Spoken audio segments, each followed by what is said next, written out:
ዛሬ በጣም ለየት የሚል ምርጥ የሽበት ማጥፊያ በቤት ውስጥ እንደዚህ ሰርታችሁ ሽበት የምታጠፉበት እንዲሁም ደግሞ ሽበት ወጣብኝ ብላችሁ የማትሳቀቁበት።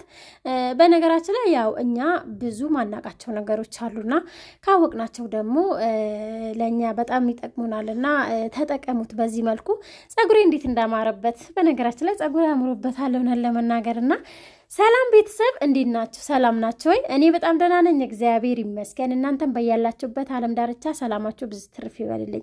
ዛሬ ይሄንን የመሰለ ምርጥ የሽበት ማጥፊያ ውህድ ሰርቻለሁና ሰርታችሁ ተጠቀሙት እናንተም። እኔ ጸጉሬ በጣም ውብና ቆንጆ ነው ያደረገልኝ።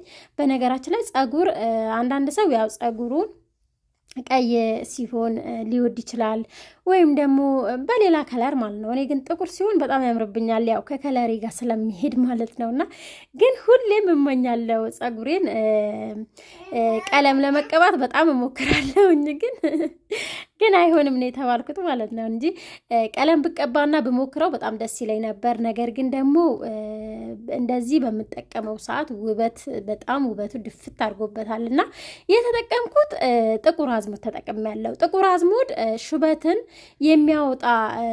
የሚያወጣውን እንትን ምንድነው በውስጥ የራሱ የሆነ ሆርሞን አለው።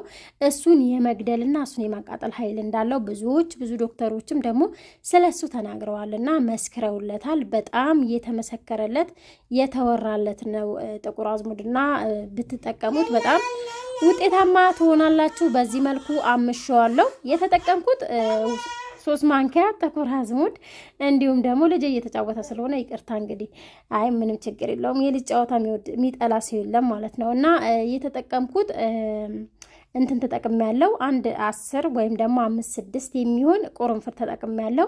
ከዛ በኋላ በደንብ አምሸዋለሁ። እንዳያችሁት አምሸዋለሁ። ካመስኩት በኋላ በደንብ ፈጨሁት። መፍጨት ስለነበረ መፍጨት አለባችሁ ማለት መታመሱ ደግሞ ግድ ነው ማለት ነው። በነገራችን ላይ ጥቁር አዝሙድ ሞክራችሁት ካልሆነ ከዚህ በፊት ሳታምሱት በምትፈጩት ሰዓት ነጭ ነው የሚሆነው። ውሃ ስትጨምሩበት ነጭ ነው የሚሆነውና ያ እንዳይሆን ደግሞ ጥቁር ከለሩን እንደሚያምር እንዲሰጣችሁ ደግሞ እንደዚህ ብታደርጉ በጣም አሪፍ ነው። ከፈጨሁት በኋላ ይሄንን ይመስላል። ከለሩ በጣም ጥቁር ሆኗልና በጣም ምርጥ በደንብ አድርጌ ነው የፈጨሁት። ድቅቅ አድርጋችሁ ብትፈጩት በጣም አሪፍ ነው። ከዚህ በኋላ ደግሞ የምጠቀማቸው ግብአቶች አሉ። እንዲሁም ለቻናሌ አዲስ የሆናችሁ ሰብስክራይብ ያደረጋችሁ ቤተሰብ ሁኑ። እንዲሁም በኮመንታችሁ ምርጥ ኮመንት ለምትጽፉልኝ በርቺ ጠንክሪ ብላችሁ በኮመንታችሁ ምታበረቱኝ በሙሉ በጣም አመሰግናለሁ። በቀደም የቫዝሊን ቪዲዮ ለቅቄላችሁ ነበር። በጣም ነው የወደዳችሁት። ብዙ ኮመንት ጽፋችሁልኛልና በጣም አመሰግናለሁ። ለምርጥ አስተሳሰባችሁ ለኮመንታችሁም ከጎን ይላላችሁ ማለት ነው። ከዛ ካስተር ኦይል ተጠቅሜያለሁ። እናንተ በዚህ አጋጣሚ እኔ የተጠቀምኩት ግዴታ መጠቀም አይጠበቅባችሁም። እናንተ ያላችሁን ቅባት በዘይትም መስራት ይቻላል። ይሄ 2 ሰዓት ወይም 1 ሰዓት አቆያችሁ የምትታጠቡ ስለሆነ ማለት ነው። ከዛ በኋላ እርድ 2 ማንኪያ ተጠቅሜያለሁ።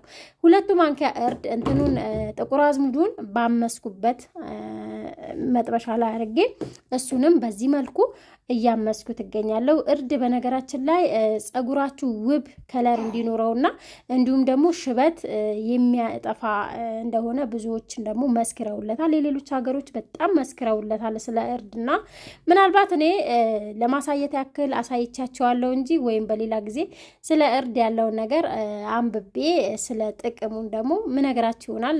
ብዙ ጥቅሞች አሉት እርድና ብዙ ዶክተሮችም በሱ ዙሪያም ቪዲዮ ሰርተዋል እና ሰርች አድርጋችሁ ብታዩቸው በጣም አሪፍ ነው። እርዱ በነገራችን ላይ እንደዚህ ነው የሆነብኝና አንድ ቪዲዮ አይቼ እኔ አሁን ስሰራው እንደዚህ ይሆናል እንዴ እያልኩ ነበር። እውነትም እንደሷ ነው የሆነውና በጣም ነው ገርም ያለኝ እግዚአብሔርን እና ብቻ በጣም ወድጄዋለሁ። ተመችቶኛል። ከተቀባሁት በኋላ ራሱ በጣም ውበት ሰጥቶታልና በጣም ነው የወደድኩት። እውነት ሞክሩት። ግን እርዱ ችግሩ ምንድነው ትንሽ መዳም ቤት ያላችሁ ያው ሴትዮዋ ካልወጣችላችሁ በስተቀር ልጆች ካሉ ትቸገራላችሁ ብዬ ነው ማሰበው። ለምን ትንሽ ሽታ አለው ማለት ነው። ቤቱ ማለት ቤት ያፍናል። ትንሽ አፈነው ቤቱ እና ግን ደግሞ አለማመስም ይቻላል፣ አለመቁላትም ይቻላል። ከዛ በኋላ እንደገና ኦሊቭ ኦይል ጨመርኩበት። እናንተ በዛ አርጋችሁ ብትሰሩ በጣም አሪፍ ነው። እኔ ስስ ነው ፀጉሬ ስላነሰኝ ነው ማለት ነው። እሱም ደግሞ ስቀባ ምነግራችሁ ይሆናልና ከዛ